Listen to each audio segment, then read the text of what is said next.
This conference will now be recorded.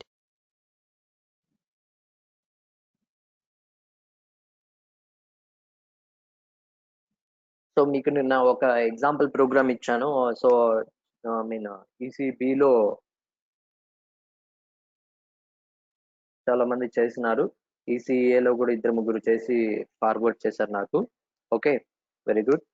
And so same employee program నిన్న మీరు చేసిన program ఎలాగైతే చేశారో సో సేమ్ ఎగ్జాంపుల్ ప్రోగ్రామ్, కాకపోతే ఎంప్లాయీ కాకుండా ఇప్పుడు నేను ఇక్కడ బుక్ అంటే మీకు నేను example program like structure discuss చేశాను కదా, అక్కడ జస్ట్ స్ట్రక్చర్ నేమ్ బుక్ అని తీసుకున్నాను. సో దానికి బుక్ కి సంబంధించినటువంటి ఒక చిన్న ఎగ్జాంపుల్ ప్రోగ్రామ్. సో ఈ రోజు మనం ఒకసారి ఇంకొక చిన్న ఎగ్జాంపుల్ ప్రోగ్రామ్ మనం చూద్దాం. Okay, so very good. So ఇక్కడ చూడండి మా,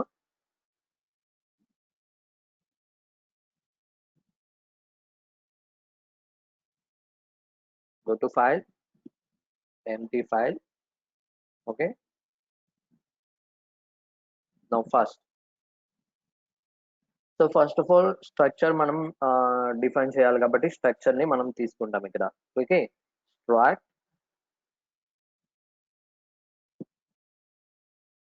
structure name is nothing but book. Okay, and నిన్నటి క్లాస్ లో మనం ఆల్రెడీ స్ట్రక్చర్ ని డిఫైన్ చేయడానికి మనం తీసుకున్నటువంటి మెంబర్స్ మనం చెప్పాం కదా. సో ఇంటిజర్ లో ఇక్కడ మనం ఏం తీసుకుంటాం సార్ అంటే పేజెస్ తీసుకుందాం.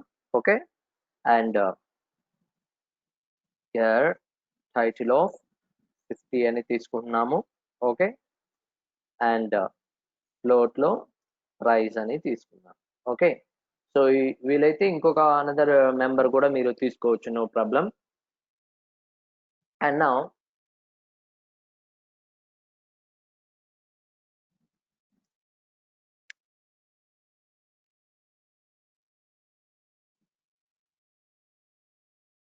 మెయిన్ ఫంక్షన్ కింద మెయిన్ ఫంక్షన్ యాక్సెస్ చేద్దాం.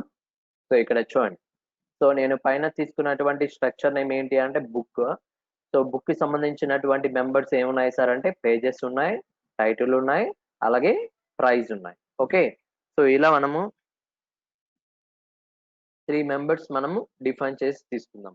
Okay, and now main function లోపల, సో ఇప్పుడు ప్రజెంట్ మెయిన్ ఫంక్షన్ లోపల సో ఆ స్ట్రక్చర్ కి సంబంధించినటువంటి వేరియబుల్స్ మనం ఇక్కడ తీసుకుందాం. ఓకే, అండ్ ఇప్పుడు ఇక్కడ స్ట్రక్చర్ కి సంబంధించినటువంటి వేరియబుల్స్ ఏమున్నాయి సార్ అంటే బుక్, సారీ, వేరియబుల్స్ ఎలా తీసుకోవాలి, struct book, structure name book, so b1 b2, only 2 variables నేను తీసుకుంటున్నాను ఇక్కడ. So struct book b1 b2. So after that ఇక్కడ మనము ఏం చేస్తాం సార్ అంటే b1 b2 అనేటివి 2 వేరియబుల్స్ అంట. సో వీటికి డైనమిక్ గా వాల్యూస్ మనం ఎంటర్ చేయాలి. సో కాబట్టి ఇక్కడ ఏం రాస్తాం సార్ అంటే printf enter the book 1 details. Okay, so enter the book 1 details. book 1 అంటే b1 variable is nothing but book 1 variable. Okay, so enter the book 1 details for that. Okay, so ఇప్పుడు మరి enter చేయాలన్నప్పుడు ఇక్కడ ఏం రాస్తాం sir అంటే scanf %d %s and %of అలా define చేసి తీసుకుందాం. ఓకే, అండ్ నౌ %d లోకి ఏ వేరియబుల్ వాల్యూ వెళ్ళాలి సార్ అంటే ampersand of b1 dot pages b1 dot title ampersand of b1 dot price. Okay, so నేను మీకు ఆల్రెడీ చెప్పాను స్ట్రింగ్స్ కి వాల్యూస్ రీడ్ చేసేటప్పుడు యాంపర్సెంట్ అడ్రస్ ఆపరేటర్ మనం ఇవ్వనవసరం లేదు. సో ఇది డైరెక్ట్ గా స్ట్రింగ్ ని రీడ్ చేయగలదు. ఓకే, సో ఇది బుక్ 1 కి సంబంధించినటువంటి డీటెయిల్స్ మనం ఎంటర్ చేస్తాం. సో ఆఫ్టర్ దట్ మళ్ళీ ఇంకొక సెకండ్ బుక్ ఉంది కదా. సో కాబట్టి ఇక్కడ ఏం రాస్తాం సార్ అంటే printf enter the book 2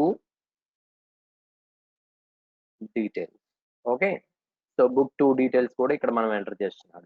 so book 2 details కూడా ఇవ్వాలి అంటే అనదర్ స్కాన్ఫ్ యూజ్ చేసి same %d %s %af. Okay, and double quotations ampersand of b2 dot another variable name b2 కదా, సో కాబట్టి b2 dot pages.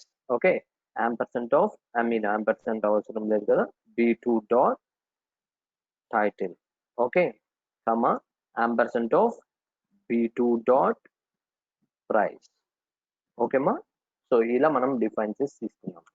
సో ఇక్కడ నేను 2 books కి సంబంధించినటువంటి డేటా మొత్తం ఇక్కడ ఎంటర్ చేశాను. ఓకే, నా ఇప్పుడు ఇక్కడ మీరు డేటా ఏం ఎంటర్ చేశారనేది మళ్ళీ నాకు అక్కడ డిస్ప్లే అవ్వడానికి అనదర్ 2 printf స్టేట్మెంట్లు అక్కడ డిఫైన్ చేసి తీసుకుంటున్నాం.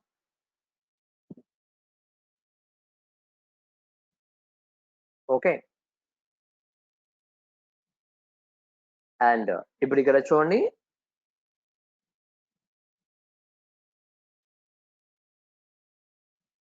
printf /n న్యూ లైన్ లో the books details are అని చెప్పి, సో న్యూ లైన్ లో ఇలా నేమ్ మీన్ జస్ట్ సమ్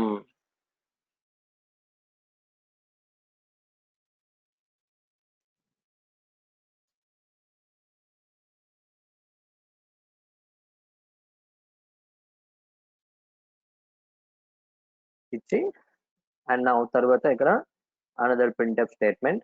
ఏ వాల్యూస్ మనం ఎంటర్ చేస్తున్నాము ఇక్కడ చూడండి, వాల్యూస్ మనం ఇచ్చినటివి. So first pages. ఓకే, నా పేజెస్ /t. ఓకే, అలాగే టైటిల్. ఓకే /t, అలాగే ప్రైస్ ఇచ్చిన తర్వాత ఇవి జస్ట్ ఫర్ హెడ్డింగ్ ప్రకారం మనకు అలా ప్రింట్ అవుతాయి. అండ్ వాటి కింద మనం నేమ్స్ వాల్యూస్ ప్రింట్ చేయాలిగా, అందుకని printf లో %d /t %s/t %f. Okay, double quotations comma. So నా ఇప్పుడు ఇక్కడ మనం ఎంటర్ చేయాలి. ఇక్కడ వాల్యూస్ అని ఇచ్చిన తర్వాత వాల్యూస్ దేంట్లో ఉంటాయి, so b1 dot pages comma b1 dot title. Same ఇందాక scanf లో ఏ వాల్యూస్ అయితే మనం ఏ వేరియబుల్స్ అయితే మనం తీసుకున్నామో ఆ variable name dot member name తీసుకోవాలి. So b1 dot price. ఓకేమ్మా, సో ఈ విధంగా మనం తీసుకుంటాం. నా another printf statement %d /t %s /t %f /n. ఇది అవసరం లేదు. ఓకే, నా డబుల్ కొటేషన్స్ కమా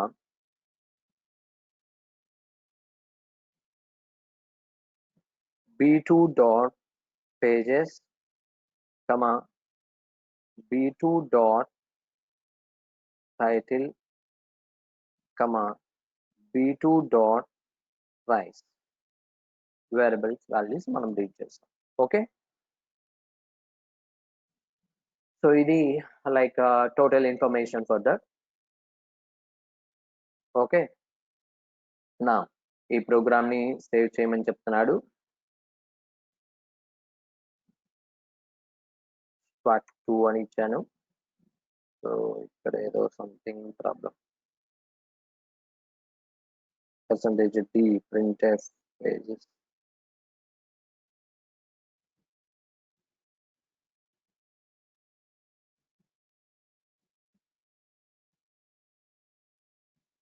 pages సారీ. ఓకే, నా ఇక్కడ పేజెస్ కదా, పేజ్ కాదు. ఓకే, నా ఈ ప్రోగ్రామ్ రన్ చేస్తున్నారు చూడండి. So first enter the book 1 details. Book 1 details మనం ఎంటర్ చేయాలి. సో బుక్ 1 డీటెయిల్స్ ఏమి ఇవ్వాలి మనము, just for first pages values ఎంత అంటే 100 పేజెస్ అంట. అండ్ బుక్ నేమ్ వచ్చేసి సి లాంగ్వేజ్ అని అంటున్నాము. ఓకే, నా బుక్ ప్రైస్ ఎంత అంటే సో లైక్ 300.23 పైసా అని అంటున్నాడు. ఓకే, నా enter button, enter the book 2 details. Book 2 details కూడా మనం ఎంటర్ చేయాలిగా. ఆ బుక్ 2 డీటెయిల్స్ లో ఫస్ట్ పేజెస్. సో పేజెస్ వచ్చేసి 200 పేజెస్ అండ్ బుక్ నేమ్ వచ్చేసి జావా. ఓకే, అండ్ బుక్ కి సంబంధించినటువంటి like price. Okay, so price value వచ్చేసి 500 రూపీస్, 0.50 పైసా. ఇవి మనము ఇచ్చినటువంటి బుక్ 1 డీటెయిల్స్ అమ్మ. సో బుక్ 1 కి సంబంధించినటువంటి డీటెయిల్స్ ఇవి పైన. ఓకే, బుక్ 1 ఏంటి, 100 పేజెస్ ఉన్నది, C language book name, title name, and ఇక్కడికి వచ్చేటప్పటికే ప్రైస్ వచ్చేసి 300.23 paisa. Okay, and second book pages వచ్చేసి 200, అండ్ బుక్ నేమ్ వచ్చేసి జావా, అండ్ దాని యొక్క ప్రైస్ వచ్చేసి 500.50 అనేది ఇక్కడ ప్రైస్ కింద మనం తీసుకుంటున్నాడు. ఓకే, నా ఈ వాల్యూస్ ఇచ్చిన తర్వాత నా ఎంటర్ బటన్ ని క్లిక్ చేయగానే ఇక్కడ మనకి చూడండి, సో మీరు ఏమైతే ఎంటర్ చేశారో ఆ data correct as it is గా వచ్చిందా లేదా చెక్ చేసుకుందాం ఇక్కడ. So the books details are, so book details ఏవైతే ఇచ్చారో అవి ప్రింట్ చేయడానికి, సో హెడ్డింగ్ అమ్మా ఇది ఇందాక మీకు చెప్పానుగా, సో ప్రోగ్రామ్ లో pages, title, price. Okay, and వాటి వాల్యూస్ ని ప్రింట్ చేస్తున్నాడు. So first book 1 details and second book details. Okay, so ఇక్కడ చూడండి మీకు పాయింట్ తర్వాత 6 డెసిమల్ నెంబర్స్ వచ్చాయి.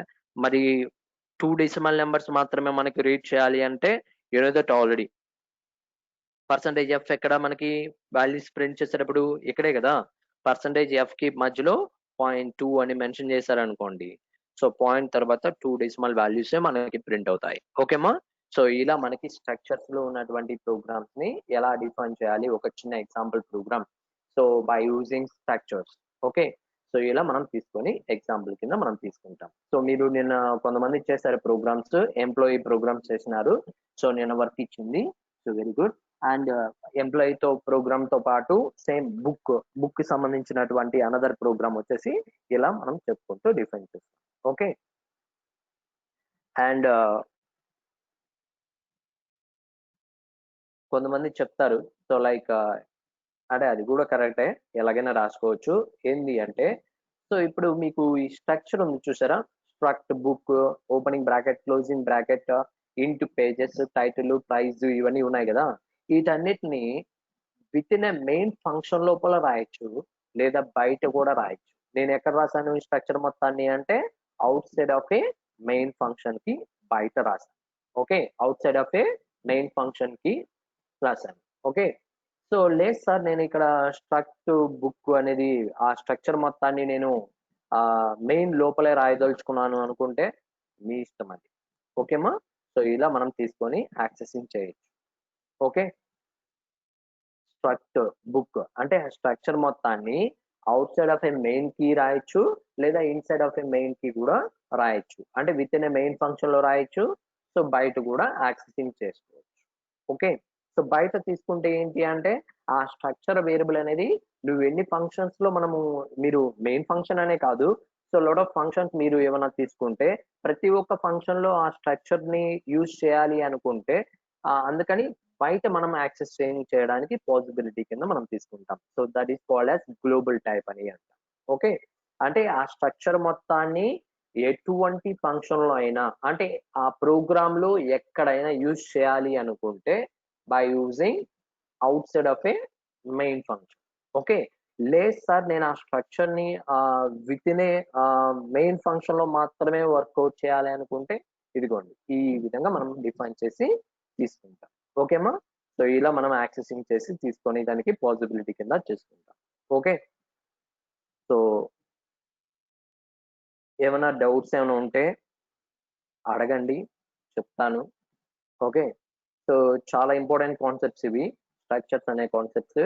సో మీకు ఇంపార్టెంట్ పాయింట్ చెప్తున్నాను చూడండి. ఈ స్ట్రక్చర్స్ నుంచి ఆ మీకు ఏదైనా కంపెనీ వచ్చినప్పుడు ఆ కంపెనీలో like written test, like exam. Okay, exam point of view అంటే ప్రోగ్రామింగ్ రౌండ్ ఉంటుంది చూసారా, ఆ ప్రోగ్రామింగ్ రౌండ్ లో ఎక్కడా కానీ ప్రోగ్రామ్స్ స్ట్రక్చర్స్ తరపు నుంచి అడగరు. బట్ ఇంకొక ఇంపార్టెంట్ ఏంటి అంటే, డేటా స్ట్రక్చర్స్ లో you know that already data structures లో కంపల్సరిగా మనకి అవసరం అవుతుంది.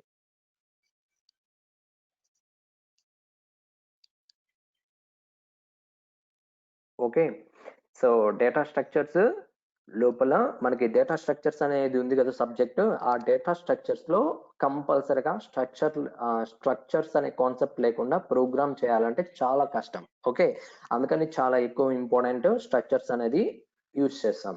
బట్ ఆన్లైన్ ఎగ్జామ్ మీకు కంపెనీ ఎగ్జామ్స్ కండక్ట్ చేసే టైంలో ప్రోగ్రామింగ్ రౌండ్ అంటే ప్రోగ్రామింగ్ క్వాలిఫైయింగ్ రౌండ్ ఉంటుంది కదా, ఆ ప్రోగ్రామింగ్ క్వాలిఫైయింగ్ రౌండ్ లో డేటా స్ట్రక్చర్స్ ప్రోగ్రామ్స్ లో important of structures, but data structures కాకుండా నార్మల్ సి ప్రోగ్రామ్ పరంగా ఎక్కడ కూడా మనకి ఇక్కడ అడగరు. బట్ ఇంకొక ఇంపార్టెంట్, సో డేటా స్ట్రక్చర్స్ లో మెయిన్ ఇంపార్టెంట్ కింద మనం తీసుకుంటాం. అండ్ ఇంకొక ఇంపార్టెంట్ ఎక్కడ సార్ అంటే లైక్ ఇంటర్వ్యూ టైంలో కంపల్సరీగా ఇంటర్వ్యూ లైక్ టెక్నికల్ రౌండ్ ఉంటుంది కదా ఇంటర్వ్యూలో, so face to face interview. ఆ టెక్నికల్ రౌండ్ లో కంపల్సరీగా స్ట్రక్చర్స్ యూనియన్స్ వాటిపైన కంపల్సరీగా క్వశ్చన్ అడుగుతారు. ఓకే, సో అందుకని జాగ్రత్తగా ఈ టాపిక్ అనేది చాలా ఇంపార్టెంట్ కింద మనం నేర్చుకోండి. ఓకే, సో కాన్సెప్ట్ గుర్తుపెట్టుకోండి, ఏది ఎక్కడ యూజ్ చేయాలనేది మెయిన్ ఇంపార్టెంట్. ఓకే, సో మీకు లైక్ పైథాన్ లో కావచ్చు లేకపోతే జావాలో కావచ్చు, ఈ స్ట్రక్చర్స్ అనే కాన్సెప్ట్ మీరు ఏదైతే నేర్చుకుంటారో ఇక్కడ, ఈ స్ట్రక్చర్స్ అనే కాన్సెప్ట్ నే లైక్ పైథాన్ లో కానీ లేకపోతే జావాలో కానీ లేకపోతే .NET లో కానీ ఇంకెక్కడైనా కానీ, so like object oriented programming లో మనకి ఫస్ట్ ఆఫ్ ఆల్ వచ్చే టాపిక్ క్లాసెస్ అండ్ ఆబ్జెక్ట్స్ అని అంటాం. క్లాసెస్ అని అంటారంటమ్మా. ఓకే, సో పైథాన్ లో వస్తుంది, జావాలో వస్తుంది క్లాసెస్ అనే కాన్సెప్ట్. ఆ క్లాసెస్ అనే కాన్సెప్ట్ మొత్తం యాజ్ ఇట్ ఈస్ గా similar to same as that structure కి సింటాక్స్ ఎలాగైతే మనం రాస్తున్నామో, సో సేమ్ సిమిలర్ దట్ అదే విధంగా క్లాసెస్ కి కూడా జావాలో కానీ పైథాన్ లో కానీ హై లెవెల్ లాంగ్వేజ్ లో ఎక్కడైనా కానీ ఆ క్లాసెస్ ఆబ్జెక్ట్ ఓరియంటెడ్ టాపిక్ వచ్చినప్పుడు కంపల్సరీగా అవసరం అవుతుంది. ఓకే, అందుకని ఈ స్ట్రక్చర్స్ అనేటివి చాలా ఇంపార్టెంట్ కింద నేర్చుకోండి. సో చాలా ఇంపార్టెంట్, సి లాంగ్వేజ్ లో ఫంక్షన్స్ స్ట్రక్చర్స్ చాలా ఇంపార్టెంట్. ఓకే, సో ఎందుకు అంటే మీరు లైక్ అదర్ ప్రోగ్రామింగ్ లాంగ్వేజెస్ మీరు నేర్చుకోవాలి అంటే లైక్ పైథాన్ కావచ్చు, .NET కావచ్చు, లేకపోతే జావా కావచ్చు, ఇటువంటివి అనమాట. ఓకే, సో అవి నేర్చుకోవాలంటే సి లాంగ్వేజ్ లో లైక్ ఈ స్ట్రక్చర్స్ ఫంక్షన్స్ మెర్జ్ చేస్తారు. అక్కడ కొత్త కాన్సెప్ట్ కింద రెడీ అవుతుంది ఈ కాన్సెప్ట్స్ ని మెర్జ్ చేసి. ఓకే,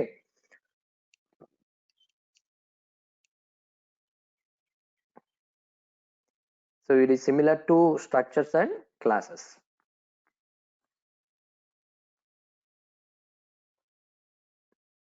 సో ఈ ప్రోగ్రామ్ నోట్ చేసుకున్నారమ్మా?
ఓకేమ్మా, సో ఇలా మనకి ప్రోగ్రామ్ అనేది ఇలా తీసుకుంటాం. నా అనదర్ ఇంపార్టెంట్ ప్రోగ్రామ్ అనేది ఏంటంటే లైక్ సో ఇప్పుడు నాకు చెప్పండి, మీకు సి లాంగ్వేజ్ లో నేను ప్రతిసారి చెప్పినప్పుడల్లా ఏ టాపిక్ చెప్పినప్పుడల్లా మీకు ఒక ఇంపార్టెంట్ చెప్తాను. ఏంటి అంటే లైక్ ఏ ప్రోగ్రామ్ అయినా చేయాలి అంటే లైక్ ఏ లాంగ్వేజ్ లో అయినా 2 టైప్స్ ఉంటాయి. ఒకటి స్టాటిక్ ఉంటుంది and another one is dynamic అని అంటాం. Okay, you know that already. ప్రతి ప్రోగ్రామ్ కి మనకి 2 వేస్ ఉంటాయి సార్ అని చెప్తాం కదా. సో ఒకటి స్టాటిక్ అండ్ ఇంకొకటి డైనమిక్ అని అంటాం. సో డైనమిక్ అంటే సో ప్రోగ్రామ్ ని రన్ చేసేటప్పుడు వాల్యూస్ ఎంటర్ చేస్తే దాన్ని డైనమిక్ అని అంటాం. అలా కాదు సార్ ప్రోగ్రామ్ లోనే వాల్యూస్ కన్సిడర్ చేస్తే that is called as static అని అంటాం. ఓకే, మరి లైక్ స్టాటిక్ గా ప్రోగ్రామ్, ఈ ప్రోగ్రామ్ ఇప్పుడు మీకు చెప్పినటువంటి program like static dynamic sir అంటే so it is called as dynamic. ఎందుకు అంటే స్కాన్ఎఫ్ యూజ్ చేసాం కదా. సో రన్ చేసిన తర్వాత మనం అక్కడ రన్ చేసే టైంలో వాల్యూస్ ఎంటర్ చేసాం. Okay, so that is called as dynamic. Okay, నా ఇదే ప్రోగ్రామ్ ని లైక్ స్టాటిక్ గా చేయాలంటే ఎలా పాసిబిలిటీ అంటే ఇదే ప్రోగ్రామ్ ని స్టాటిక్ గా యాక్సెప్ట్ చేయాలి. ఓకే, సో స్టాటిక్ గా చేయాలంటే ఇవన్నీ మనకు అవసరం లేదు. ఓకే, స్కాన్ఎఫ్ లో అవసరం లేదుగా. సో ఇదే ప్రోగ్రామ్ ని స్టాటిక్ గా చేయాలంటే ఎలా తీసుకుంటాం అనే దానికి ఇక్కడ రాస్తున్నాడు చూడండి. Same. Okay, so struct keyword, struct అనేది కీవర్డ్ అండ్ స్ట్రక్చర్ నేమ్ వచ్చేసి బుక్ అని అంటాం. అండ్ సో దానికి సంబంధించినటువంటి పేజెస్, ప్రైజ్, టైటిల్ ఇవన్నీ ఏంటి సార్ అంటే మెంబర్స్. ఆల్రెడీ నిన్న మన క్లాస్ లో మనం డిస్కస్ చేసుకున్నాం. ఓకే, సో 3 మెంబర్స్ ఉన్నాయి స్ట్రక్చర్ నేమ్ లోపల. ఓకే, అండ్ ఇప్పుడు నేను ఇక్కడ ఏం రాస్తాను సార్ అంటే 2 వేరియబుల్స్ తీసుకుంటున్నాను. సో ఫస్ట్ b1 అనేది వేరియబుల్. సో దీనికి డైరెక్ట్ గా వాల్యూస్ ఇక్కడ మనం కన్సిడర్ చేస్తున్నాను చూడండి. Is equal to cursor braces, ఇలా స్టాటిక్ గా ఇవ్వాలంటే ఇలాగ ఎంటర్ చేయాలమ్మా. Okay, so b1 is equal to అని చెప్పేసి ఇక్కడ రాస్తాం. సో b1 is equal to and now double quotation, sorry first pages కదా. సో పేజెస్ వచ్చేసి 450 పేజెస్ అంట. అండ్ సో టైటిల్ వచ్చేసి Python double quotations comma price వచ్చేసి 500.63 పైసా అని రాస్తున్నాడు. ఓకే, ఇది బుక్ 1 కి సంబంధించినటువంటి ఇన్ఫర్మేషన్. ఇలా స్టాటిక్ గా మీరు వాల్యూస్ ఈ 3 మెంబర్స్ కి, పేజెస్ కి, టైటిల్ కి, ప్రైస్ కి వాల్యూస్ ఎంటర్ చేయాలి అంటే ఇలా ఇవ్వాలమ్మా. స్టాటిక్ గా తీసుకోవాలంటే ఇలా తీసుకొని యాక్సెప్ట్ చేస్తాం. Okay, so same similar that another one అంటే అనదర్ వేరియబుల్ తీసుకుంటున్నాడు ఇక్కడ. What same book b2 is equal to okay cursor braces open చేస్తాం.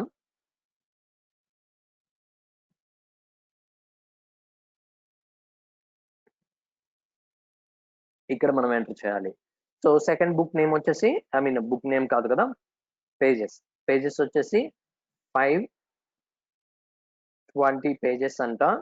అండ్ కమా ఇక్కడ డబుల్ కొటేషన్స్ లో జావా డబుల్ కొటేషన్స్ కమా సో 620.10 పైసా అది ప్రైస్. ఓకే, సో ఇప్పుడు ఇక్కడ చూడండి స్టాటిక్ గా ఈ ప్రోగ్రామ్ డైనమిక్ గా కాదు. ఇందాక చెప్పినటువంటి ప్రోగ్రామ్ అంతా డైనమిక్ కి సంబంధించినటువంటి ప్రోగ్రామ్. ఓకే, అండ్ ఇప్పుడు యూజ్ చేసినటువంటి స్ట్రక్చర్ నేమ్ వచ్చేసి బుక్. సో దానిలోకి సంబంధించినటువంటి వేరియబుల్ మెంబర్స్ ఎన్ని ఉన్నాయి సార్ అంటే 3 మెంబర్స్ ఉన్నాయి. పేజెస్, టైటిల్, ప్రైజ్ అనేటివి 3 మెంబర్స్ కింద మనం తీసుకుంటున్నాడు. ఓకే, అండ్ మొత్తం ఇక్కడ ఎన్ని వేరియబుల్స్ ఉన్నాయి సార్ అంటే b1 b2 అనేటివి 2 వేరియబుల్స్ తీసుకున్నాడు. వాటికి వాల్యూస్ డైరెక్ట్ గా ఇదిగోండి ఈ విధంగా మనం డైరెక్ట్ గా వాల్యూస్ కన్సిడర్ చేసి మనం ఇలా తీసుకుంటాం. మరి ఈ వాల్యూస్ అన్ని కన్సోల్ విండో పైన మనకి ప్రింట్ అవుతున్నాయా లేదా చెక్ చేయడానికి ఇక్కడ మళ్ళీ ప్రింట్ఎఫ్ స్టేట్మెంట్ లో డిఫైన్ చేసి తీసుకున్నాను. ఓకే, సో మీకు అవుట్పుట్ లో ప్రింట్ అవ్వాలి కదా వాల్యూస్, అంటే మీరు ఇక్కడ డైరెక్ట్ గా ప్రోగ్రామ్ లో ఇచ్చిన వాల్యూస్ కన్సోల్ విండో పైన మనకి ప్రింట్ అవుతున్నాయా లేదా చెక్ చేసుకుంటున్నాడు. ఓకే, వచ్చినాయా. సో మనం ఏవైతే స్టాటిక్ గా వాల్యూస్ ఇస్తామో ఈ వాల్యూస్ అన్ని కూడా అవుట్పుట్ లో కన్సోల్ విండో పైన మనకి ప్రింట్ అవుతాయి. చూడండి ఇక్కడ పాయింట్ తర్వాత 2 డెసిమల్ నెంబర్స్ వచ్చాయి చూసారా. ఇందాక మనం పాయింట్ కి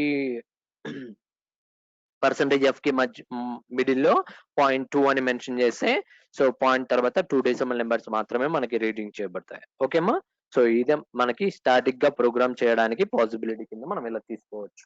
okay, so please right on that. ఈ ప్రోగ్రామ్ కూడా నోట్ చేసుకోండి. సో ఇందాక చెప్పినటువంటి ప్రోగ్రామ్ వచ్చేసి డైనమిక్, సో ఈ ప్రోగ్రామ్ వచ్చేసి స్టాటిక్. Okay,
okay.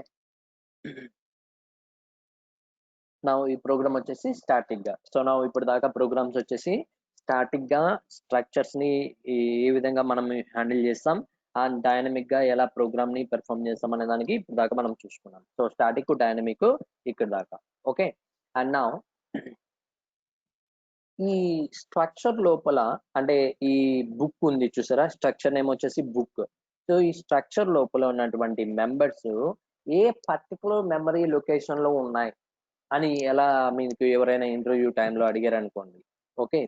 అంటే ఏ పర్టిక్యులర్ ఏ మెమరీ అడ్రెస్‌లో ఉన్నాయి అని చెప్పాలి అంటే లైక్ అడ్రెస్ ఆపరేటర్ మీకు తెలుసు కదా! సో, యాంపర్సంట్ ఆపరేటర్ మనం వాడతాం. సో, దాన్ని యూజ్ చేసి ఆ ప్రింట్‌ఎఫ్‌లో మనము ఇంప్లిమెంట్ చేస్తే దాని యొక్క అడ్రెస్ మనకి కన్సోల్ విండో పైన ప్రింట్ అవుతుంది. అర్థమైతుందమ్మా నేను చెప్పింది? సో, స్ట్రక్చర్ లోపల ఉన్నటువంటి మెంబర్స్ అంటే పేజెస్, టైటిల్, ప్రైస్ ఏవైతే ఉన్నాయో సో, ఈ మెంబర్స్ ఏ మెమరీ అడ్రెస్‌లో అంటే ఏ మెమరీ లొకేషన్‌లో ఉన్నాయి చెప్పాలి ఎవరైనా అడిగారనుకోండి. ఎలా ఫైండ్ ఔట్ చేస్తారు? ఏ మెమరీ లొకేషన్‌లో ఉన్నాయని ఎవరైనా అడిగారనుకోండి. ఓకే. సో, అప్పుడు మీరు ఈజీగా ఎలా ఫార్వర్డ్ చేయొచ్చు అంటే సో, ఇదిగోండి. నేను ఫస్ట్ బుక్ 1కి మాత్రమే తీసుకుంటున్నాను. మీకు కావాలంటే బుక్ 2కి కూడా తీసుకోవచ్చు. ఓకే. సో, B1 అనే దానికి తీసుకుంటున్నాడు. నాకు వాల్యూస్ అవసరం లేదు కదా! సో, అందుకని ఇక్కడ చూడండి. ఇది గూడా అవసరం లేదు. ఈ స్ట్రక్చర్ మొత్తం వాల్యూస్ ఇన్‌పుట్‌తో మనకేం సంబంధం లేదు ఇక్కడ. జస్ట్ ఆ మెంబర్స్ ఏ మెమరీ అలొకేషన్‌లో ఉన్నాయి చెప్పడానికి అలా ప్రోగ్రామ్ తీసుకోవాలంట. ఓకే. సో, ఎయిదర్ మీరు ఇక్కడైనా వాడుకోవచ్చు కదా! Variable name b. బుక్‌కి సంబంధించినటువంటి వేరియబుల్ నేమ్ వచ్చేసి b. And now ఇప్పుడిక్కడ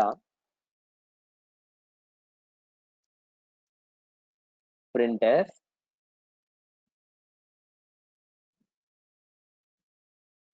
address of pages. So, ఆ పేజెస్ అనే మెంబర్స్ యొక్క అడ్రెస్ మనకు కావాలి ఇప్పుడిక్కడ. Okay. Percentage d. So, percentage d ampersand of actually ప్రింట్ఎఫ్‌లో ఎక్కడ గాని మనం యాంపర్సంట్ అంటే ఆపరేటర్ మనం రాయం. ఓకే. మరి ఇక్కడ ఎందుకు యాంపర్సంట్ అడ్రెస్ ఆపరేటర్ మనం వాడుతున్నాం సార్ అంటే, అడ్రెస్ రావాలి కాబట్టి అందుకని యాంపర్సంట్ సింబల్ ప్రింట్ఎఫ్‌లో మనం యూజ్ చేయాలి. సో, కాబట్టి ఇక్కడ b dot b variable name b. Okay. Variable name dot member name. So, that is called as pages. Okay అమ్మా. And next printf and next దాని యొక్క address of title percentage d. Address మనకి ఎప్పుడు కూడా unsigned ఇంటిజర్‌లో display అవుతాం. Okay. ఎక్కువగా అడిగేది మనకి అన్‌సైన్డ్ ఇంటిజర్‌లోనే అడుగుతుంటారు. సో, కాబట్టి percentage d. Okay. So, double quotations comma address of B dot title. Okay. Now printf ఇక్కడ address of price double quotations percentage D double quotations comma address of B dot price. ఇలా మనకి వాల్యూస్‌ని ఆ address వాల్యూస్‌ని మనకి display చేయడానికి మనం ఇలా ఇండికేట్ చేసి ప్రింట్ఎఫ్ లోపల ఇలా రాసుకోవచ్చు. ఓకే. సో, స్ట్రక్చర్ నేమ్ వచ్చేసి బుక్. సో, దాని లోపల ఉన్నటువంటి మెంబర్స్ నేమ్స్ వచ్చేసి 3 ఉన్నాయి. Pages, title, price. Okay. And దానికి సంబంధించినటువంటి వేరియబుల్ నేమ్ ఇక్కడ ఏం తీసుకున్నాం సార్ అంటే బి అని తీసుకున్నాను. అండ్ దానికి సంబంధించినటువంటి ప్రింట్ఎఫ్ స్టేట్‌మెంట్‌లో అంటే ఆ మెంబర్స్ ఏ అడ్రెస్‌లో స్టోర్ అయినాయి ఆ అడ్రెస్ వాల్యూ మనకి కన్సోల్‌లో ప్రింట్ అవ్వాలంటే ఇదిగోండి. ఈ విధంగా మనం చెక్ చేసి మనం ప్రింట్ చేస్తాం. ఓకే. నౌ ఈ ప్రోగ్రామ్‌ని రన్ చేయంగాల్నే అండ్ వాటి యొక్క అడ్రెస్‌లు మనకక్కడ ప్రింట్ అయినాయి. సో, ఇప్పుడు మీరు ఒకదానికి న్యూ లైన్ గెట్ చేసేయాలంటే సో, స్లాష్ n.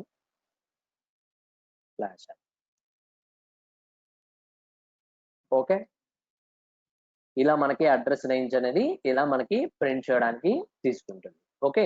సో, ఇంటిజర్‌కి ఎన్ని బైట్స్ సార్ అంటే 4 బైట్స్ కదా! సో, అందుకని పేజెస్‌కి, టైటిల్‌కి, ప్రైస్‌కి 4 బైట్స్ మనకి కదా! వాటి యొక్క అడ్రెస్‌లు డిఫరెంట్ మెమరీ అలొకేషన్స్ ఉంటాయి కాబట్టి మనకలా డిస్‌ప్లే చేసి ప్రింట్ చేస్తున్నారు. Okay. So, please right on that. So, మీకు అడ్రెస్ ఆఫ్ మెంబర్స్. సో ఈ ప్రోగ్రామ్ ఏంటి అంటే, సో మీకు ఇచ్చినటువంటి members, so particular members memory allocation to find the particular members of memory location. So memory location ని find out చేయాలి. మీరు తీసుకున్నటువంటి మెంబర్స్ అనేటివి ఎవరైనా అడిగితే ఇలా మనం కోడ్ రాసి ఇలా తీసుకుంటాం.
ఓకేమా?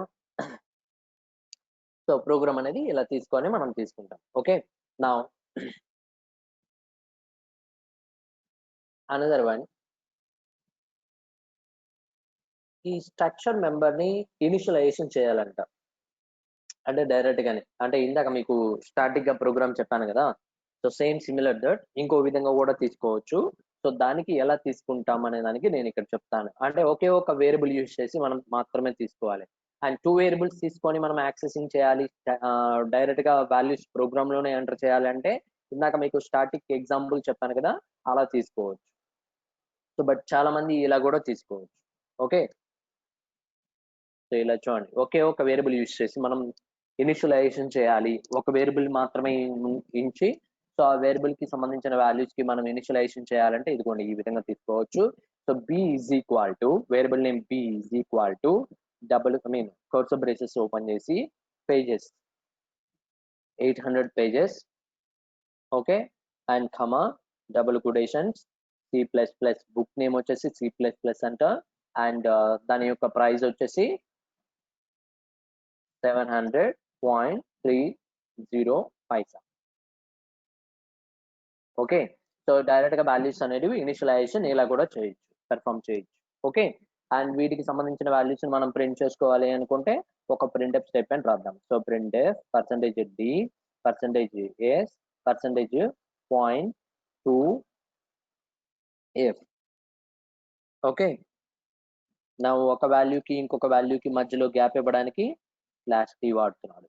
Okay, and comma so b డాట్ pages comma b dot title comma b dot price అని కాల్ చేస్తాం. అంటే డైరెక్ట్ ఇనిషియలైజేషన్ ఆఫ్ స్ట్రక్చర్ ని ఇనిషియలైజేషన్ చేయాలి అంటే ఇదిగోండి ఈ విధంగా మనం పెర్ఫామ్ చేయొచ్చు. ఓకేమా? సో డైరెక్ట్ గా వేరియబుల్ ఎక్కడైతే మనం తీసుకుంటున్నామో ఆ వేరియబుల్ దగ్గరే ఈక్వల్ టు ఆపరేటర్ మనం తీసుకొని అసైన్ చేస్తున్నాడు వాల్యూస్. సో వాల్యూస్ ఇవ్వాలి అంటే కర్సర్ బ్రేసెస్ లో ఇలా ఇండికేట్ చేసి వాల్యూస్ మనం ఎంటర్ చేస్తాం. ఓకే, సో ఇది initialization of structure. Okay, and ఆ వాల్యూస్ ని మనం ప్రింట్ చేయాలి అంటే B dot pages, B dot title, B dot price అని ప్రింట్ఎఫ్ స్టేట్మెంట్ లో మనం యాక్సెసింగ్ చేస్తే అవుట్పుట్ లో కన్సోల్ విండో పైన మనకి అవుట్పుట్ ప్రింట్ అయిపోతుంది. ఓకే, సో ఇలా మనకి ప్రోగ్రామ్ ని రన్ చేయగానే మీరు ఏ వాల్యూస్ అయితే మనం ఇక్కడ ఎంటర్ చేసామో ఆ వాల్యూస్ అన్ని మనకి కన్సోల్ విండో పైన మనకి అక్కడ ప్రింట్ అయిపోతాయి. ఓకే అమ్మా, సో ఇది initialization of structures. Okay, and most important, so దయచేసి రేపటి క్లాస్ కి ఆబ్సెంట్ అవ్వద్దు, చాలా ఇంపార్టెంట్ కాన్సెప్ట్ అది. ఓకే,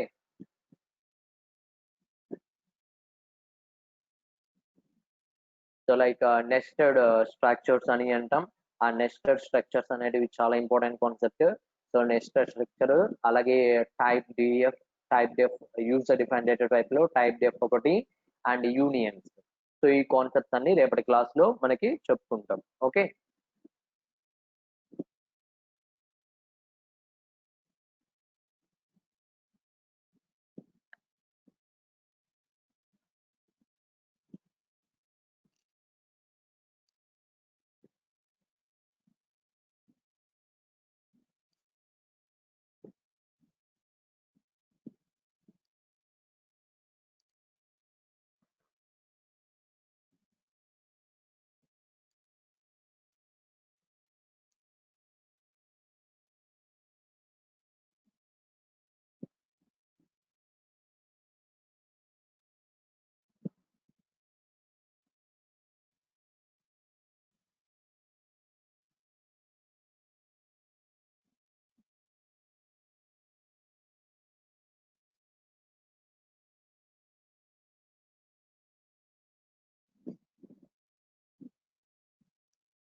ఓకే అమ్మా, so very good. Next another important topic. ఇక్కడ ఏంటంటే లైక్ మీకు ఫస్ట్ ఎగ్జాంపుల్ ప్రోగ్రామ్ ఈ రోజు క్లాస్ లో చెప్పాను. సో నిన్న కూడా మీరు ఆల్రెడీ చేశారు ఎంప్లాయీ ప్రోగ్రామ్. ఓకే, సో నేను మీకు ఇచ్చినటువంటి ఎంప్లాయీ ప్రోగ్రామ్ లో ఎన్ని వేరియబుల్స్ ఉన్నాయి సార్ అంటే మొత్తం 3 వేరియబుల్స్ తీసుకోండమ్మా అని చెప్పాను. E1, E2, E3 అని తీసుకున్నాను. అలాగే నేను ఈరోజు చెప్పినటువంటి ప్రోగ్రామ్ బుక్ కి సంబంధించినటువంటి వేరియబుల్స్ ఎన్ని తీసుకున్నాం సార్ అంటే 2 తీసుకున్నాడు, B1, B2. ఓకే, అలాగైతే చాలు. Okay, no problem. B1, B2 అంటే 2 బుక్స్ అని, 2 బుక్స్ డీటెయిల్స్ మనం ఎంటర్ చేయడానికి, ఇన్పుట్ ఇవ్వడానికి, అవుట్పుట్ ని చెక్ చేయడానికి. అలాగే నిన్న మీకు ఇచ్చినటువంటి ప్రోగ్రామ్ వచ్చేసి ఎంప్లాయీకి సంబంధించినటువంటి వేరియబుల్స్ వచ్చేసి E1, E2, E3 అంటే 3 వేరియబుల్స్ తీసుకున్నాడు, అండ్ 3 ఎంప్లాయీ డీటెయిల్స్ మనం ఎంటర్ చేయడానికి. ఓకే, అంటే 3 ఎంప్లాయీ డీటెయిల్స్ మనం ఇవ్వాలి అంటే ఎన్ని స్కాన్ఎఫ్ ఫంక్షన్స్ మనము ప్రోగ్రామ్ లో నోట్ చేసాం అంటే 3 స్కాన్ఎఫ్ రాసాం. ఓకే, అండ్ మళ్ళీ ఆ వాల్యూస్ అన్ని కన్సోల్ విండో పైన మనం మళ్ళీ ఉన్నాయా లేదా చెక్ చేయాలి. ఆ మెమరీ అడ్రస్ లో ఉన్నాయా లేదా చెక్ చేయడానికి ప్రింట్ చేయాలి అనుకుంటే మళ్ళీ మనం అక్కడ మొత్తం 3 ప్రింట్ఎఫ్ స్టేట్మెంట్ లో ఆల్రెడీ మనం డిస్కస్ చేసి చూసుకున్నాం. ఓకే, అంటే 3 ఎంప్లాయీ డీటెయిల్స్ మనం యాక్సెసింగ్ చేయాలి అంటే 3 స్కాన్ఎఫ్ ఫంక్షన్ లో వాడతాం కంపల్సరీగా, 3 ప్రింట్ఎఫ్ స్టేట్మెంట్లు మనం యూజ్ చేస్తాం. ఓకే, అలాగైతే ఓకే, నో ప్రాబ్లం. బట్ ఇప్పుడు నాకు లైక్ 50 బుక్స్ డీటెయిల్స్ మనం ఎంటర్ చేయాలి, లేదా 50 employee details, 50 members of employee details నేను ఎంటర్ చేయాలి. ఓకే, అప్పుడు ఎన్ని వేరియబుల్స్ తీసుకోవాలి, ఎలా పాసిబిలిటీ అవుతుంది అంటే E1, E2, E3, and so అని ఎక్కడ దాకా తీసుకోవచ్చు. E50 అంటే E50 అంటే 50 ఎంప్లాయీ వేరియబుల్స్ మనం తీసుకుంటాం. ఓకే, యాక్చువల్గా అయితే. ఓకే, మరి మళ్ళీ దాంట్లో ఒక 50 స్కాన్అప్లు అండ్ మళ్ళీ 50 ప్రింట్అప్ స్టేట్మెంట్లు మనకు యాక్సెప్ట్ చేస్తాయి అక్కడ ప్రోగ్రామ్ లో. నేను చెప్పేది అర్థమవుతుందమ్మా? సో ఇప్పుడు సపోజ్ ఎంప్లాయీ నిన్న తీసుకున్నటువంటి ప్రోగ్రామ్ ఉంది, ఎంప్లాయీ లేదా ఇప్పుడు చెప్పినటువంటి ఫస్ట్ ఎగ్జాంపుల్ ప్రోగ్రామ్ ఉంది చూసారా, బుక్ కే చెప్తాను చూడండి. సో బుక్ కి సంబంధించినటువంటిది స్ట్రక్చర్, ఇక్కడ బుక్ అనేది స్ట్రక్చర్ నేమ్. ఓకే, సో దానికి సంబంధించినటువంటి వేరియబుల్ నేమ్స్ వచ్చేసి 3 మెంబర్స్ తీసుకుందాం, మెంబర్స్ 3 మెంబర్స్ తీసుకుందాం. పేజెస్, టైటిల్, ప్రైస్ అనేది 3 మెంబర్స్ తీసుకుంటాం. అండ్ ఇప్పుడు నేను ఏంటంటే నేను ఒక 50 బుక్స్ డీటెయిల్స్ ఎంటర్ చేయాలి అంటే 50 బుక్స్ వాటి యొక్క పేజెస్ ఎంటర్ చేయాలి, టైటిల్ ఎంటర్ చేయాలి, ప్రైస్ ఎంటర్ చేయాలి. ఓకే. అప్పుడు మనం ఇక్కడ ఏం తీసుకుంటాం సార్ అంటే వేరియబుల్స్ అనేటివి 50 వేరియబుల్స్ దాకా మనకి మెమరీ ఆక్యుపై అవుతది. అంటే B1, B2, B3 and so on ఎక్కడి దాకా అంటే B50 దాకా యాక్సెప్ట్ చేస్తాయి. అప్పుడు మళ్ళీ ఒక్కొక్క బుక్‌కి వాల్యూస్ మనం ఎంటర్ చేయాలి అంటే ఒక్కొక్క బుక్‌కి ఒక్కొక్క స్కాన్‌ఎఫ్ ఫంక్షన్ మనం వాడతాం. అంటే 50 బుక్స్‌కి 50 స్కాన్‌ఎఫ్‌లు వాడతాం. అండ్ మళ్ళీ వాటిని యాక్సెసింగ్ చేయడానికి ప్రింట్ఎఫ్ చేయాలంటే మళ్ళీ ఇంకొక 50 ప్రింట్ఎఫ్ స్టేట్మెంట్‌లు మనం డిఫైన్ చేసి తీసుకుంటాం. ఓకే. అండ్ ఇప్పుడు నాకేంటంటే కాంప్లెక్సిటీ ఏమవుతది అంటే ఇంక్రీజ్ అవుతది. ఆ కోడ్‌ని మనము రైట్ చేయాలి అంటే చాలా ప్రాబ్లమాటిక్. ఓకే. అంత కాంప్లెక్సిటీ మనము ఇంక్రీజ్ చేయడానికి పాసిబిలిటీ ఉండకూడదు గదా! సో, అందుకోసం ఇక్కడ మనం ఏం చేస్తామంటే ఒక కొత్త కాన్సెప్ట్ మనం ఇక్కడ వాడతాం. సో, కాన్సెప్ట్ నేమ్ ఏంటో ఎవరైనా చెప్పగలరా? ఇప్పుడు నేను ఒక ప్రాబ్లమ్ వచ్చింది మనకి స్ట్రక్చర్స్‌లో. ఓకే. ఆ ప్రాబ్లమ్‌ని సొల్యూషన్ ఎలా గెట్ చేయాలి? ఏ కాన్సెప్ట్ మనం ఇక్కడ యూజ్ చేసి ఆ ప్రాబ్లమ్‌ని గెట్ చేస్తాం? చెప్పగలరా ఎవరైనా? Chat box message please. So 50 number of books or 100 number of books very good. Loops వాడినంత మాత్రాన మనకి ఎలా వాడతాం? ఒట్టి లూప్స్ కాదు. బట్ ఒక కాన్సెప్ట్ వస్తది ఇక్కడ మనకి. ఇప్పుడు ఒక ఫర్ లూప్‌లో ఒక స్కాన్‌ఎఫ్ యూజ్ చేస్తే వేరియబుల్ నేమ్ ఏమి రాస్తాం అక్కడ మనం అప్పుడు? Very good. లూప్స్ వాడతాం. కంపల్సరీగా లూప్స్ వాడాలి. లూప్స్‌తో పాటు ఒక కాన్సెప్ట్ మనం ఇక్కడ ఇండికేట్ చేయబడ్డది. ఆ కాన్సెప్ట్ ఇక్కడ మనకి ఇంపార్టెంట్. ఓకే. చెప్పగలరా ఎవరైనా?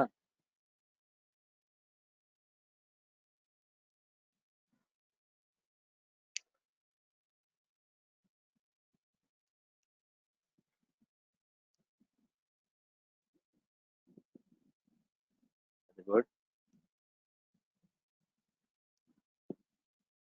సో, జాగ్రత్తగా ఇంపార్టెంట్ గుర్తుపెట్టుకోండి. చాలా ఇంపార్టెంట్. స్ట్రక్చర్స్ కాన్సెప్ట్‌లో important topic another important topic ఇది. సో, ఏంటి అంటే అరే ఆఫ్ స్ట్రక్చర్స్. అర్థమైతుందా? So, array of structures. అంటే స్ట్రక్చర్ వేరియబుల్స్ ఉన్నాయి చూసారా? నంబర్స్ కాదు నేను చెప్పేది. స్ట్రక్చర్ వేరియబుల్‌ని అరే వేరియబుల్ కింద మనం ట్రీట్ చేస్తామన్నమాట ఇక్కడ. అర్థమైతుందమ్మా నేను చెప్పింది? సో, మీరు చెప్పింది కరెక్టే పవన్. లూప్స్ కంపల్సరీగా వాడతాం. బట్ ఆ లూప్స్ అనేది కంపల్సరీగా మనం అరేస్‌లో కూడా వాడతాం గదా! సో, అంటే ఇక్కడ మెయిన్ ఇంపార్టెంట్ కాన్సెప్ట్ ఏంటి అంటే అరేస్ అనేది ఇక్కడ స్ట్రక్చర్‌లో ఇంప్లిమెంటేషన్ చేయాలి. ఓకే. సో, మరి దానికి ఎలా వాడతాం, ఎలా యూజ్ చేస్తాం అనే దానికి మనం ఇక్కడే తీసుకుంటాం. ఓకేమ్మా? సో, ఇక్కడ చూడండి ఒకసారి.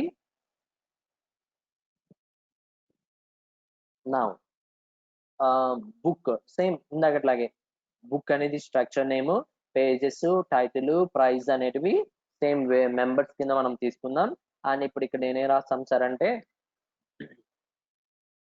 బి ఆఫ్ 100 అని తీసుకుంటున్నాడు. అర్థమైతుందా మనం చెప్పింది? బి ఆఫ్ 100 అంటే మీనింగ్ ఏంటి? ఎన్ని వేరియబుల్స్ మనకి ఇక్కడ ఉన్నాయి?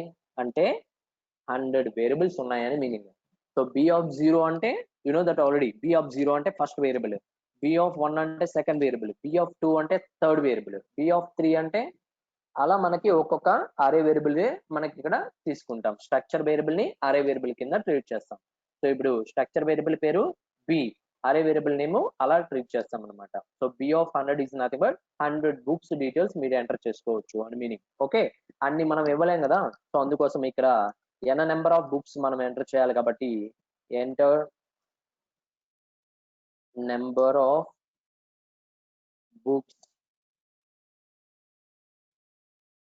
Details. Enter number of books details. Okay.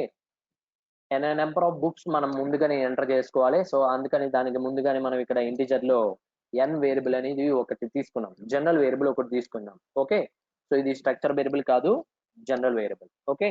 So, ఇలా తీసుకున్న తర్వాత ఫస్ట్ ఆఫ్ ఆల్ స్కాన్‌ఎఫ్ లోపల వేరియబుల్ వాల్యూని మనం రీడ్ చేస్తాం. ఓకేమా?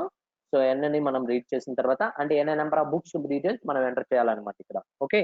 అండ్ నౌ ఆహ్, కంపల్సరీగా అరేస్ అన్నప్పుడు మనం ఏమి ఇండికేట్ చేయాలి? ఫర్ లూప్ వాడాలి. So, or either while or do while. ఏ లూప్ అయినా మనం ఇక్కడ ఇండికేట్ చేయొచ్చు. సో, మోస్ట్ ఇంపార్టెంట్ మనకి ఫర్ లూప్ కాబట్టి for okay, for I is equal to 0, I less than n, I plus plus అంటే n నెంబర్ ఆఫ్ టైమ్స్ ఈ for loop జరుగుతుంది అనమాట. సో n తో పాటు ఇంకొక అనదర్ వేరియబుల్ I వేరియబుల్ కూడా తీసుకున్నాడు ఇక్కడ. ఓకే, అండ్ ఇప్పుడు ఇక్కడ వాల్యూస్ ఎంటర్ చేయాలిగా. scanf %d %s %f address of b of I dot pages comma b of I dot title comma okay, and next b of I dot price. ఇలా మనకి ఒక్క for loop లో ఒక్క scanf వాడతాం. అంటే అర్థమైందా? So ఒక ఫర్ లూప్ యూజ్ చేసి ఆ ఫర్ లూప్ లో ఒక స్కాన్ఫ్ రాస్తాం అనుకోండి, ఆ ఫర్ లూప్ ఎన్నిసార్లు రిపీట్ అవుతుంది? n వాల్యూ మీరు ఎంత ఇస్తే అన్ని నెంబర్ ఆఫ్ టైమ్స్ జరుగుతుంది. అంటే ఇప్పుడు మీరు అక్కడ స్ట్రక్చర్ సైజ్ ఎంత ఇచ్చారు? స్ట్రక్చర్ వేరియబుల్ సైజ్ 100 ఇచ్చారు ఇక్కడ. అర్థమైంది కదమ్మా? ఇక్కడ స్ట్రక్చర్ వేరియబుల్ సైజ్ అరే వేరియబుల్ ని తీసుకున్నారు, స్ట్రక్చర్ వేరియబుల్ ని అరే వేరియబుల్ కింద ట్రీట్ చేశారు. అండ్ దాని యొక్క సైజ్ ఎంత అంటే 100 ఇచ్చారు, అంటే 100 బుక్స్ లోపల ఎన్నైనా ఇవ్వచ్చు అని మీనింగ్. సో ఇప్పుడు ఎన్ని నెంబర్ ఆఫ్ బుక్స్ నేను ఎంటర్ చేశాను, ఇప్పుడు ఒక 10 ఇచ్చాను అనుకోండి, ఈ ఫర్ లూప్ ఎన్నిసార్లు రిపీట్ అవుతుంది అంటే 10 టైమ్స్ జరుగుతుంది. అప్పుడు నేను స్కాన్ఫ్ లో n వాల్యూ 10 ఇస్తే ఈ for loop 10 times loop repeat అవుతుంది. కాబట్టి స్కాన్ఫ్ లో 10 వేరియబుల్ వాల్యూస్ మనం ఎంటర్ చేస్తాం, అంటే 10 బుక్స్ డీటెయిల్స్ మనం ఎంటర్ చేసి ఉంటాం. ఓకేమా? ఇలా 10 బుక్స్ డీటెయిల్స్ మనం ఎప్పుడైతే ఎంటర్ చేస్తామో ఆ 10 బుక్స్ డీటెయిల్స్ వాల్యూస్ మనకి మళ్ళీ ప్రింట్ చేయాలి అనుకుంటే సో అనదర్ మళ్ళీ ఇంకొక ఫర్ లూప్ వాడతాం. సో మీకు ఆల్రెడీ అరేస్ లో ప్రోగ్రామ్స్ చెప్పాను కదా. సో అరేస్ లో మనం ఏం ఇండికేట్ చేస్తాము? ఇన్పుట్ ఇవ్వడానికి ఒక ఫర్ లూప్ వాడతాం, అండ్ అవుట్పుట్ ని గెట్ చేయడానికి ఇంకొక ఫర్ లూప్ వాడతాం. ఓకే, క్యాలిక్యులేషన్ కి ఇంకొక ఫర్ లూప్ వాడతాం. ఇక్కడ ఏం క్యాలిక్యులేషన్ లేదు, జస్ట్ అవుట్పుట్ ని ప్రింట్ చేసుకోవడం మాత్రమే. కాబట్టి అందుకోసం ఇక్కడ మనం ఏం వాడతాం సార్ అంటే for I is equal to 0, I less than n, I plus plus అని ఇండికేట్ చేస్తాం. ఓకే, అండ్ ఇప్పుడు ఇక్కడ ప్రింట్ %d/t %a/t %f అంటే 0.2f double quotations sorry slash అని పడతాం, అంటే ఇంకొక మెంబర్స్ వాల్యూస్ మనకి ప్రింట్ చేయాలిగా. So comma so b of I dot pages comma b of I dot title comma b of I dot price. Okay, ఇలా మనకి ఒక ఫర్ లూప్ లోపల ఒక ప్రింట్ఎఫ్, ఒక ఫర్ లూప్ లోపల ఒక స్కాన్ఎఫ్. సో మీరు ఎన్ని బుక్స్ వాల్యూస్ కావాలన్నా ఒక స్కాన్ఎఫ్ ఒక ప్రింట్ఎఫ్. ఓకే, ఫర్ లూప్ లో ఇన్సర్ట్ చేసామనుకోండి, ఆ ఫర్ లూప్ ఎన్నిసార్లు రిపీట్ అవుతుందో అన్ని నెంబర్ ఆఫ్ టైమ్స్ తీసుకుంటుంది. ఓకే, బట్ మీరు తీసుకున్న వేరియబుల్ అరే వేరియబుల్ కింద మనం తీసుకోవాలి. అర్థమవుతుందేమో? సో ఇది ఎందుకు వచ్చింది ఈ ప్రాబ్లము, ఈ ప్రోగ్రామ్ ఎందుకు డిస్కస్ చేసుకున్నాం సార్ అంటే structure variables number of values మనం ఎంటర్ చేయాలి అంటే నెంబర్ ఆఫ్ బుక్స్ డీటెయిల్స్ కానీ నెంబర్ ఆఫ్ ఎంప్లాయీ డీటెయిల్స్ కానీ మనం లోడ్ ఆఫ్ ఇన్ఫర్మేషన్ ఇవ్వాలి అనుకోండి, మనం తీసుకున్న వేరియబుల్ వచ్చేసి అరే వేరియబుల్ కింద ట్రీట్ చేస్తాం. ఓకే,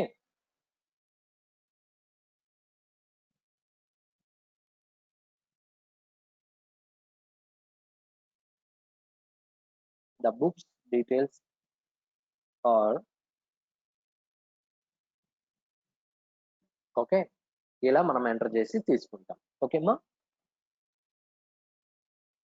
సో ఈ ప్రోగ్రామ్ రాసుకొని మీరు ఎగ్జిక్యూట్ చేసి ఒకసారి చెక్ చేయండి, రన్ అవుతుంది, no problem. Okay,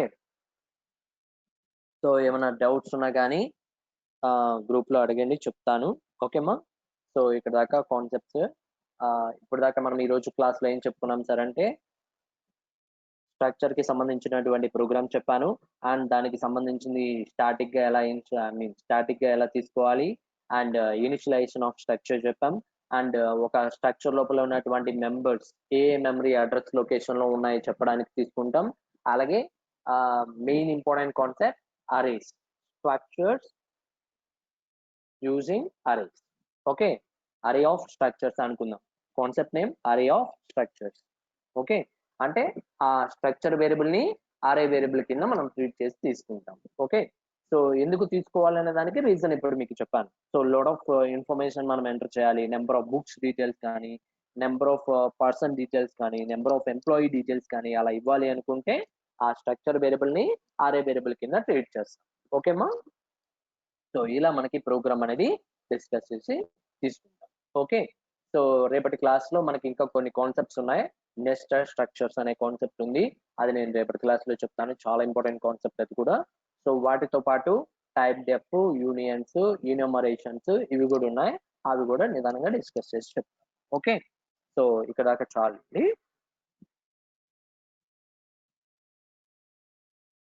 thank you so much.